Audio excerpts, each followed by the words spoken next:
woman enjoyed the practice of baking bread for members of her family. She also made an extra one for a hungry passerby. She kept the extra bread on the windowsill for whosoever would take it away. Every day, a hunchback came and took away the bread. Instead of expressing gratitude, he muttered the following words as he went his way. The evil you do remains with you. The good you do comes back to you. This went on day after day. Every day, the hunchback came, picked up the bread, and uttered the words, the evil you do remains with you. The good you do comes back to you.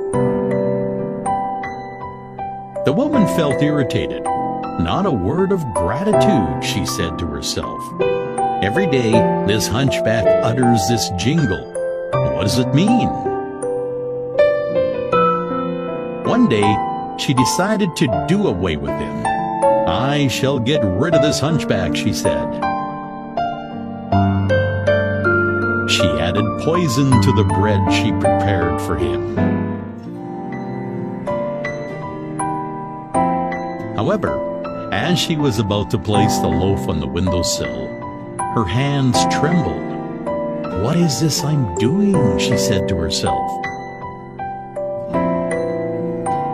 Immediately, she threw the bread into the fire, prepared another one, and placed it on the windowsill.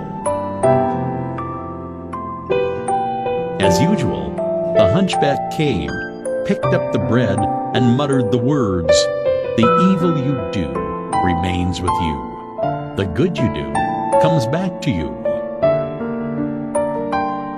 The hunchback proceeded on his way, blissfully unaware of the war raging in the mind of the woman.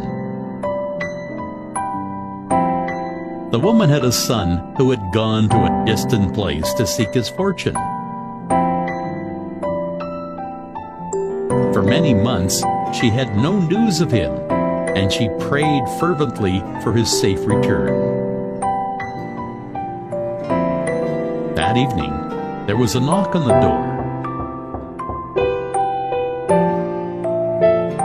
As she opened it, she was surprised to find her son standing in the doorway. He had grown thin and lean. His garments were tattered and torn. He was hungry, starved, and weak. As he saw his mother, he said, "Mom, it's a miracle I'm here." While I was but a mile away, I was so famished that I collapsed. I would have died, but just then, an old hunchback passed by. I begged of him for a morsel of food, and he was kind enough to give me a whole bread. As he gave it to me, he said, "This is what I eat every day. Today, I shall give it to you, for your need is greater than mine." As the mother heard those words, her face turned pale. She leaned against the door for support. She remembered the poisoned bread that she had made that morning.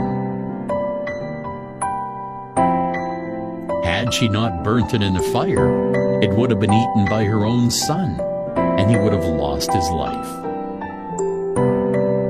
It was then that she realized the significance of the words, "The evil you do remains with you. The good you do comes back to you." Our actions and words are born from our thoughts. Every thought is like a seed, with potential to give rise to more such thoughts again. This is why it is important to be vigilant of our thoughts. When we think thoughts of harming others, it's like tossing a dagger at the sky. Sooner or later, it falls back on us. When we think thoughts of supporting others, it's like tossing fragrant flowers at the sky. Sooner or later, they return to adorn us.